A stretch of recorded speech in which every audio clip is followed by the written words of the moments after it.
Welcome back to the YouTube channel. What have you got here? A gift for our engagement. Oh, what? Our engagement. Wow, look at this. It's gone wonky. Oh. Damn. How do you feel? Happy? That's good. Congratulations on your engagement. Thank you. Congratulations to you as well. Thank you. Open joy.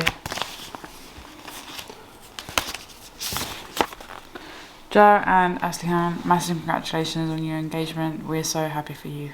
All our love. Alex, Laura and Chloe. What do we get? Champagne. Nice. And? And some chocolate. Why are you zooming into my face? Live taste test.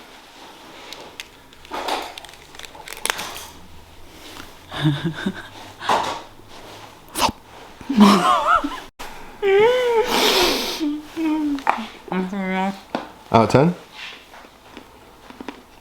10. 10? Mm-hmm. Wow. It's really nice. Back to the YouTube as my fiance already introduced. We got engaged, isn't that lovely? Yes, it is. This video is not going to be about the engagement. We're going to talk about deloading. We're going to talk about why to deload, when to deload, how to deload, and why a good deload can actually set you up to blast through your previous plateaus. So I'm excited to take you through it because this is my first deload session of my second deload. So I'm 12 weeks into my new program with Joe. This week is my second deload, so I'm really getting battered, which is a topic of discussion which maybe we'll go through later. But we're going to take you through my deload leg session, which should be a hell of a lot shorter than my normal leg session. And all that's left to say actually before we get stuck in is coaching slots for 2024 are open. Okay, so get in touch. There's a link in the doc in the description. You can inquire there, you can book a call directly there. We'll have a 15-minute chat about your goals going forwards, where you're at the moment, and we'll talk about how we can get you to them. So if you're interested in coaching in 24, hit the link and inquire. But for now, let's get to the gym. Can you hear me over the absolute racket in here, mate? It's 24-hour drum and bass rave in this place, unfortunately. So first deload session, right? I think first what I'll talk about is when you need to deload and when you know you need to deload. In the past, it's always been for me, okay, I just don't want to train anymore. Because obviously if you love training and then suddenly you don't want to train anymore, it's probably fair to assume you might need a deload or you're just fed up with it. That's not been the case this time. I actually still want to train. In the past, I've also looked at things like injuries. So I've often just used a deload as a bit of a break because I'm noticing more and more niggles come up, little injuries here and there. I am noticing that this time. But for me, the two big ones this time around I've been absolutely exhausted, which I've not had before. Like literally it's getting to 9 PM and I'm like, I can barely keep my eyes open. And then digestion. I'm not normally very good at like rating my own digestion, but my digestion the last week has been terrible. Like I'm going to the toilet straight after a meal. I am like feel like I've got a lot of gas after a meal and all day. Like I'm eating a meal at like 10 and I can still taste it at like 4. So all these signs, digestion's not quite right. So that alongside the niggles that I've got is why I've at this time chosen to deload. Okay, so that's what I've looked out for with this deload. What you might want to look out for would be, I'd say, a lack of readiness or motivation to train, especially if you love training and you're suddenly like, why don't I want to go to the gym? That could be a reason. Number 2, progression stalled, like across the board, like you're not seeing progress anywhere. Number 3, similar to what I said, like injuries, but not only injuries, like other ways of feeling that training is not quite rolling. So maybe your pump is not there, maybe you can't connect very well with muscles. I think the other ones are the ones that I mentioned, so like I say, disrupted sleep, disrupted digestion, that's about it. One thing I'm not going to deload is my abs and my calves. So I'll keep training them normally throughout the week because they're so shit. They don't deserve a break. And also, they're obviously not like systemically taxing muscles to train, so I don't feel the need to take them off. So start leg day with 3 sets of calves. Obviously I've done my abs. And then we'll get into the bulk of the session. In terms of why you should deload, obviously it'll be in part to remedy everything that I've just spoken about. So if you notice your sleep is down, if you notice your digestion is bad, if all these things are shit, then you want to change that. So that's part 1. Part 2 And this is the thing that I've noticed the most is working with Joe. So as I said, this is my second deload. After my first deload, my performance when I got back was through the roof. It was incredible. So I finished that deload, and I'll explain in a minute the scheme of what we did afterwards. But 2 weeks after the deload, my performance absolutely flew on big movement particularly. So like my straight leg dead, PBs everywhere, which is amazing. So that would be the other reason that you would deload, to potentially break through a plateau if your fatigue is holding you back. This is a very new way of deloading for me. What I've always done for my clients is just literally just take 5 days out of the gym. It's a very blanket approach. I feel like it gives you enough time to, refresh and get back to it. And then you go back in the week after at maybe very, very slightly less intensity, less volume, but nothing crazy. With Joe, what he tells me to do is that I have 3 D-volume sessions. So this session, how I'm gonna do it, apart from calves and abs, obviously every working set of my leg session, I will reduce the sets by 1 or by a couple, which I'll explain to you in a minute. For example, if I'm doing 3 sets of a movement, it will go down to 2. If I'm doing 2 sets of a movement, it will go down to 1. I do have a movement today that's 5 sets, so I'm going to take that down to 3. So it's quite a significant drop in volume. And then when it comes to intensity, the idea is very simple. You use the same load as you did in your previous loading week, but I just stop at half the reps.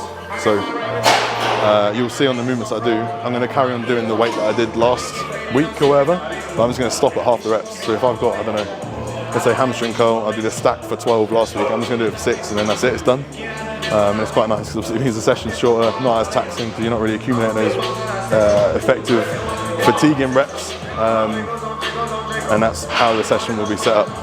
And then I will also cover what I'll do when I go back to training next week.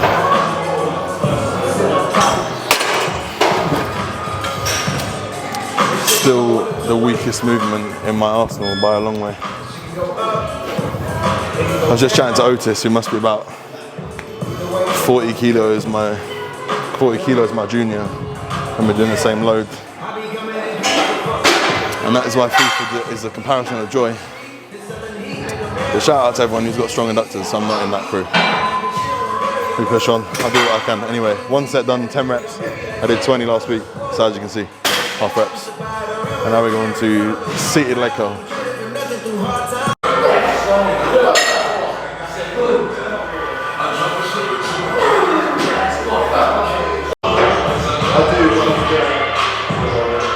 Right, seated leg curl. This is like the bulk of my leg session now. I have 5 sets, 5 myo rep sets on here, which is where you do a set to failure, 3 to 5 breaths, another set to failure, 3 to 5 breaths, another set to failure. That is 1 set. I have 5 of those last week. So as you can imagine, I spent about half an hour on this bit of kit.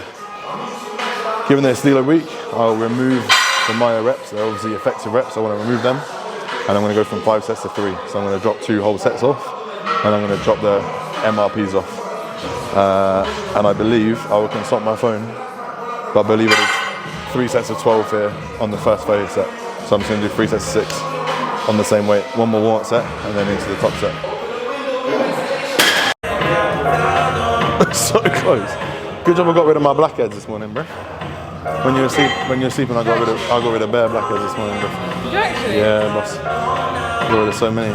Okay, so I'm going to get into my seated leg curl work sets now. I've got 2 left. The final thing to touch on is what to do after you've deloaded. So what I'll be doing next week, well actually to finish off this deload, I'll do 3 D-volume sessions, and then I'll have like 2 sessions completely off. So in total it's a week, 3 sessions D-volume, 2 sessions off. And then I'll go back in next week, starting with legs. And what we'll do next week is go back to baseline, well not baseline, but slightly above baseline volume, okay? So the way it works with Joe, and the way I'm quite excited to be working now, and with my clients as well, is making sure that we're maximising their recoverability, yeah? So we're maximising their potential when it comes to how much they can recover from. So rather than just saying, here's your training plan, progress load, we're going to progress sets and volume as well. So we're going to push them to the max. In this way of training, this is why you probably will need to deload more often, because you're getting pushed to absolute max a lot quicker than you would on your normal, I don't know, 16, 20, 24 week training plan. For example, my hamstring sets are now at 16 sets of failure plus intensifiers. My lat or my upper back volume is at like 34 sets. So you can see why your fatigue is going to accumulate at a quicker rate, right? The method of kind of training, the methodology here is that we start at a baseline volume, we titrate it up as you would do food, as you would do drugs, as you would do cardio if you're trying to get lean. You titrate it up until a point when you can no longer handle it. You then deload and you come back not to the baseline but slightly above the baseline. So then you have this kind of gradually increasing curve, right? Where you reach a peak and you drop down about halfway, then you reach a peak again and you drop down slightly lower. By that third or fourth cycle, your baseline volume is now probably equal to what your max volume was in the first meso. So you can see how this is like continually progressive. So with that in mind, what I'll do when I go back to training next week is start at that baseline volume. I'll leave 3 reps in reserve on that first week, and then I'll just progress from there. Sets will progress, intensity will progress, and I will get stronger. And that is the beauty of this training split, or this method of deloading. So something you may want to try. Of course, there'll be pushback on here. If you're pushing yourself to that level of fatigue very often, are you at high risk of injury? Are you at higher risk of actually not making as much progress because you're deloading more often? This is all stuff that's up for debate. I'd be interested in hearing your thoughts. I'm now going to get on with the rest of my session. Hope you enjoyed that video, and please like it, comment if you've got any questions, and subscribe. I'll see you in the next one.